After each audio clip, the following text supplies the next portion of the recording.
Hello developers, welcome back to my channel codies with Anu. നമ്മൾ ഇന്നത്തെ വീഡിയോയിൽ മെറ്റീരിയൽ യുഐന്റെ സെലക്ട് കോമ്പോണന്റ് ആണ് നോക്കാൻ പോകുന്നത്. ഡ്രോപ്പ് ഡൗൺ ഒന്നും നിങ്ങൾക്ക് ഡീറ്റെയിൽ ആയിട്ട് എക്സ്പ്ലെയിൻ ചെയ്ത് തരേണ്ട ആവശ്യമില്ലല്ലോ.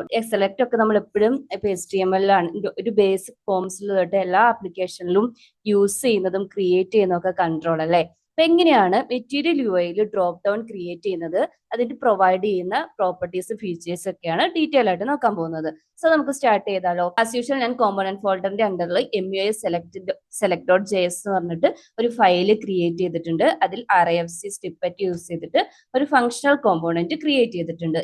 നെക്സ്റ്റ് സ്റ്റെപ്പ് നമ്മൾ ആസ് യൂഷ്വൽ നമുക്ക് ആവശ്യമുള്ള കോമ്പോണന്റ്സ് ഇമ്പോർട്ട് ചെയ്യുവാണ്.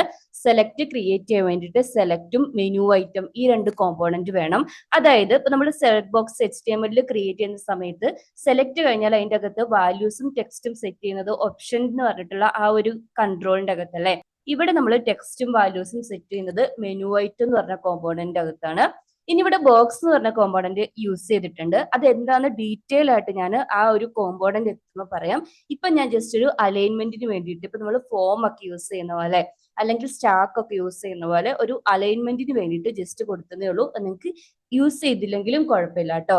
പിന്നെ ഇൻപുട്ട് ലേബൽ എന്ന് പറഞ്ഞ കോമ്പോണന്റ് നമ്മൾ ലേബൽ സെറ്റ് ചെയ്യാൻ വേണ്ടിയിട്ട് യൂസ് ചെയ്യുന്നതാണ്. സോ ഞാൻ ആദ്യം ഈ ബോക്സ് കോമ്പോണന്റ് ഡിഫൈൻ ചെയ്യുവാണ്. ബോക്സ് കോമ്പോണന്റിന്റെ അകത്താണ് ഞാൻ ഈ സെലക്ട് കോമ്പോണന്റ് സെറ്റ് ചെയ്യുന്നത്. ബോക്സിന് ഞാനൊരു വിഡ്ത്ത് സെറ്റ് ചെയ്യുന്നുണ്ട്. 250 പിക്സൽ ആണ് ഞാൻ വിഡ്ത്ത് സെറ്റ് ചെയ്ത് കൊടുക്കുന്നത്. ഇത് നിങ്ങൾക്ക് കൊടുത്തില്ലെങ്കിലും കുഴപ്പമൊന്നുമില്ല കേട്ടോ. അത് ഞാൻ ജസ്റ്റ് ഒന്ന് അലൈൻമെന്റ് റെഡി ആവാൻ വേണ്ടിയിട്ട് കൊടുത്തതാണ്. ഇനി നമുക്ക് നമ്മുടെ സെലക്ട് കോമ്പോണന്റ് ഇംപ്ലിമെന്റ് ചെയ്യാം. ആദ്യം സെലക്ട് എന്ന് പറഞ്ഞിട്ടുള്ള കോമ്പോണന്റ് ഡിഫൈൻ ചെയ്യുന്നു. ഇതിന്റെ അകത്ത് നമ്മൾ HTML ഓപ്ഷൻസ് കൊടുക്കുന്ന പോലെ ഇവിടെ മെനു ഐറ്റം എന്ന് പറഞ്ഞ കോമ്പോണന്റ് ആണ് കൊടുക്കുന്നത്. ഇവിടെ നമുക്ക് നമ്മുടെ ഡ്രോപ്പ് ഡൗണിന്റെ വാല്യൂം അതിന്റെ കറസ്പോണ്ടിങ് ടെക്സ്റ്റും സെറ്റ് ചെയ്യാം. ഞാനിവിടെ ക്രിയേറ്റ് ചെയ്യാൻ പോകുന്നത് ഒരു നെയിം ഡ്രോപ്പ് ഡൗൺ ആണ്. സോ ഞാൻ ഓരോ നെയിമും അതിന്റെ വാല്യൂ ആയിട്ടും അതിന്റെ സെയിം നെയിം തന്നെ അതിന്റെ ക്യാപ്ഷനിലെ ടെക്സ്റ്റ് ആയിട്ടും സെറ്റ് ചെയ്ത് കൊടുക്കുക കേട്ടോ.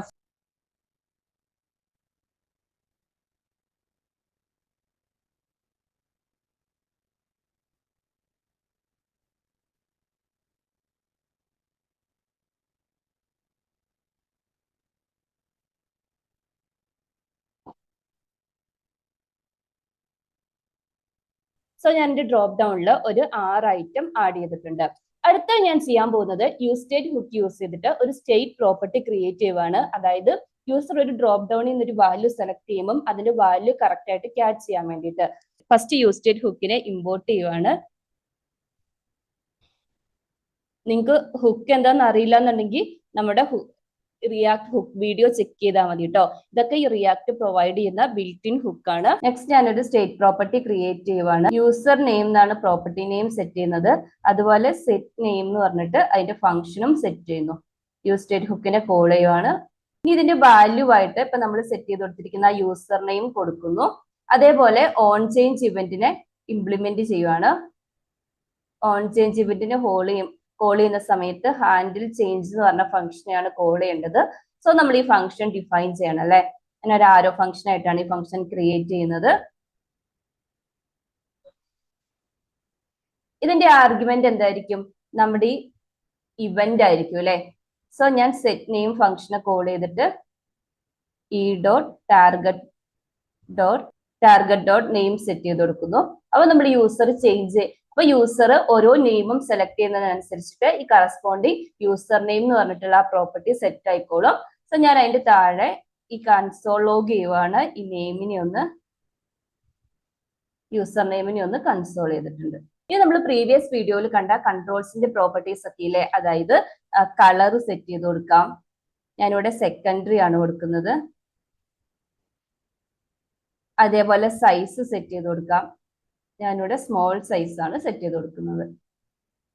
ഇനി ഞാൻ ഈ ഇൻപുട്ട് ലേബൽ എന്ന് പറഞ്ഞിട്ടുള്ള കൺട്രോൾ യൂസ് ചെയ്തിട്ട് ലേബിൾ അത് കൊടുക്കാൻ മറന്നു പോയതാട്ടോ.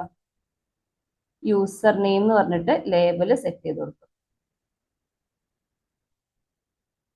ഓക്കെ, നമ്മൾ സക്സസ്ഫുൾ ആയിട്ട് ഈ കൺട്രോൾ ക്രിയേറ്റ് ചെയ്തിട്ടുണ്ട്. ഇനി നമുക്ക് app.jsൽ വന്നിട്ട് MUI സെലക്റ്റിനെ ഇമ്പോർട്ട് ചെയ്യാം.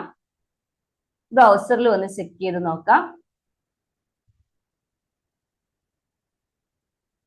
ഇവിടെ നമ്മൾ നോക്കിയിട്ടുണ്ടെങ്കിൽ ഒരു ചെറിയൊരു വിട്ടിലല്ലേ കാണുന്നത്. ഇത് നമ്മൾ ഐറ്റം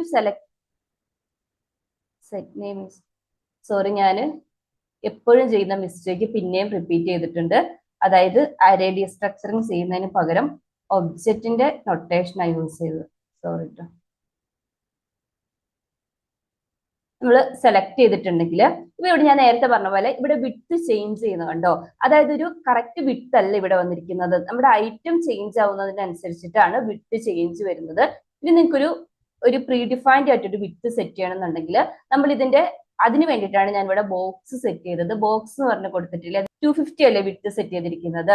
സോ ഇവിടെ സെലക്ടിന് ഫുൾ വിഡ്ത്ത് എന്ന് പറഞ്ഞിട്ടുള്ള പ്രോപ്പർട്ടി സെറ്റ് ചെയ്ത് കൊടുത്തിട്ടുണ്ടെങ്കിൽ, റിഫ്രഷ് ചെയ്തിട്ടുണ്ടെങ്കിൽ ആ ഒരു പാരന്റ് കോമ്പോണന്റിന്റെ എക്സാക്ട് വിഡ്ത്തിൽ വന്ന് സെറ്റ് ആവും. പിന്നെ അത് ചേഞ്ച് ആവില്ല. നമുക്ക് ഓരോ നെയിമും സെലക്ട് ചെയ്ത് കൊടുക്കാം. ഓക്കെ, നമ്മുടെ ഡ്രോപ്പ് ഡൗൺ ഇവിടെ വർക്ക് ചെയ്യുന്നുണ്ട്. നമുക്ക് ഇൻസ്പെക്ട് ചെയ്തിട്ട് ജസ്റ്റ് കൺസോൾ ഒന്ന് ചെക്ക് ചെയ്ത് നോക്കാം. പിന്നെ ഇവിടെ വാല്യൂ സെലക്ട് ചെയ്യുമ്പോൾ നമുക്ക് ഒരു എററും കൂടെ വരുന്നുണ്ട്. Component is changing controlled state. അതെന്താന്ന് വെച്ചിട്ടുണ്ടെങ്കിൽ നമ്മൾ e.target.name എന്നാ കൊടുത്തല്ലേ. ആക്ച്വലി നമ്മൾ അതിൽ നിന്ന് വാല്യൂ പ്രോപ്പർട്ടി അല്ലേ ഫെച്ച് ചെയ്യേണ്ടത്. സോറി കേട്ടോ, അത് മാറിപ്പോയതാണ്. ഒന്നുകൂടെ നമുക്ക് റിഫ്രഷ് ചെയ്യാം. നമുക്ക് ഓരോ നെയിം ആയിട്ട് സെലക്ട് ചെയ്ത് കൊടുക്കാം. ഇപ്പൊ കണ്ടില്ലേ, അതിന്റെ കറക്റ്റ് നെയിം വരുന്നുണ്ട്. ഇനി നമുക്ക് നെക്സ്റ്റ് റിക്വയർമെന്റ് വരുവാണ്. നമ്മൾ ഈ ഡ്രോപ്പ് ഡൗണിൽ സെലക്ട് ചെയ്യേണ്ടത് അറ്റ് എ ടൈമിൽ സിംഗിൾ വാല്യൂ അല്ല, മൾട്ടിപ്പിൾ വാല്യൂസ് എങ്ങനെയാണ് സെലക്ട് ചെയ്യുന്നതെന്ന് അത് നിങ്ങൾ കണ്ടിട്ടുണ്ടാവൂലേ. ചില ഡ്രോപ്പ് ഡൗൺസ് ഓപ്പൺ ചെയ്ത് വരുമ്പോൾ ഒരു ചെക്ക് ബോക്സും അതിന്റെ കറസ്പോണ്ടിങ് ലേബലും ഉണ്ടാവും. നമുക്ക് ഈ ചെക്ക് ബോക്സ് ടിക്ക് ചെയ്ത് മൾട്ടിപ്പിൾ വാല്യൂസ് ചൂസ് ചെയ്യാം. ഇന്നത്തെ വീഡിയോയിൽ നമ്മൾ ചെക്ക് ബോക്സ് ഇംപ്ലിമെന്റ് ചെയ്യുന്നില്ല, കാരണം ചെക്ക് ബോക്സ് കോമ്പോണന്റ് നെക്സ്റ്റ് നമ്മൾ ഹാൻഡിൽ ചെയ്യും നെക്സ്റ്റ് വീഡിയോയിൽ. അത് കഴിയുമ്പോൾ ചെക്ക് ബോക്സിന്റെ കൂടെയുള്ള ഈ കൺട്രോൾ എങ്ങനെയാണെന്ന് കാണിച്ചു തരാം. ഇന്ന് ജസ്റ്റ് ഈ ഡ്രോപ്പ് ഡൗണിൽ നിന്ന് എങ്ങനെയാണ് മൾട്ടിപ്പിൾ വാല്യൂ ചൂസ് ചെയ്യുന്നതെന്ന് നോക്കാം. അതിന് ഈ കോമ്പോണന്റ് കൂടെ തന്നെ ബിൽറ്റിൻ ആയിട്ട് ഒരു പ്രോപ്പർട്ടി ഉണ്ട്, മൾട്ടിപ്പിൾ എന്ന് പറഞ്ഞിട്ട്. അത് ചൂസ് ചെയ്താൽ മതി. എന്നിട്ട് നമ്മൾ ഇതിന്റെ വാല്യൂ സെറ്റ് ചെയ്യുന്ന ആ ഒരു ഹാൻഡിൽ ചേഞ്ച് എന്ന് പറഞ്ഞ ഫംഗ്ഷനിൽ ചേഞ്ച് ചെയ്യാനല്ലേ. കാരണം എന്താണെന്ന് വെച്ചിട്ടുണ്ടെങ്കിൽ ഇവിടെ ഈ ടാർഗറ്റ് ഡോട്ട് വാല്യൂ ഒരു അരയും വരാം, ഒരു സ്ട്രിങ്ങും വരാം. ചില കേസിൽ ഒരു അരയായിരിക്കും വരുന്നത്, ചില കേസിൽ ഒരു സ്ട്രിങ് ആയിരിക്കും വരുന്നത്. സോ ഞാൻ ആദ്യം ഈ e.target.value എന്ന് പറഞ്ഞിട്ടുള്ളതിനെ ഒരു വേരിയബിളിലേക്ക് അസൈൻ ചെയ്യുവാണ്. ARR നെയിം എന്നാണ് കൊടുക്കുന്നത്.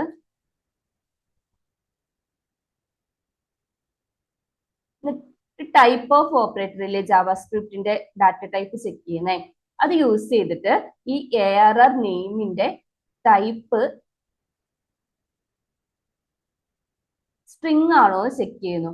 ഇത് സ്ട്രിങ് ആണെങ്കിൽ നമ്മൾ എന്ത് ചെയ്യണം, ഈ ഒരു സ്ട്രിങ്ങിനെ കോമ വെച്ച്, ബിൽറ്റിൻ ആയിട്ട് കോമയാണ് കേട്ടോ അതിന്റെ സെപ്പറേറ്റർ, കോമ വെച്ച് സ്പ്ലിറ്റ് ചെയ്ത് റിട്ടേൺ ചെയ്യാം. അല്ലെങ്കിൽ ജസ്റ്റ് ഈ അരേ തന്നെ റിട്ടേൺ ചെയ്താൽ മതി.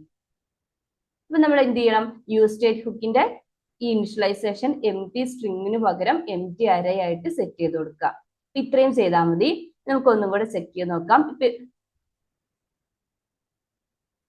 ഇവിടെ ഫസ്റ്റ് നമുക്കൊരു എംപ്റ്റി അരേ ആണ് വന്നിരിക്കുന്നത്.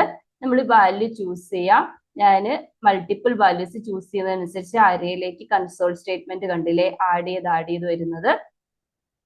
ഇനി നമുക്ക് ഇതൊക്കെ ഡീസെലക്ട് ചെയ്യുന്നതിനനുസരിച്ചിട്ട് അരയിൽ അത് റീസെറ്റ് ആയി പോകുന്നുണ്ട്. ഇതുപോലെ മൾട്ടിപ്പിൾ വാല്യൂ ചൂസ് ചെയ്യാം, അതിനെ ഡീസെലക്ട് ചെയ്യുകയും ചെയ്യാം. ഇതിനെങ്ങനെയാണ് ചെക്ക് ബോക്സ് യൂസ് ചെയ്തിട്ട് ചെയ്യുന്നത് എന്നുള്ളത് ഡീറ്റെയിൽ ആയിട്ട് ചെക്ക് ബോക്സിന്റെ കൺട്രോൾ കവർ ചെയ്ത് കഴിയുമ്പോൾ കാണിച്ചു തരാം കേട്ടോ. അപ്പൊ ഇന്നത്തെ വീഡിയോ ഇത്രയേ ഉള്ളൂ. യൂസ്ഫുൾ ആണ് എന്ന് ലൈക്ക് ചെയ്യുക, സബ്സ്ക്രൈബ് ചെയ്യാത്തവർ സബ്സ്ക്രൈബ് ചെയ്ത് നമ്മുടെ ചാനലിൽ ഒന്ന് സപ്പോർട്ട് ചെയ്യുക, ഷെയർ ചെയ്യാൻ മറക്കല്ലേ. താങ്ക്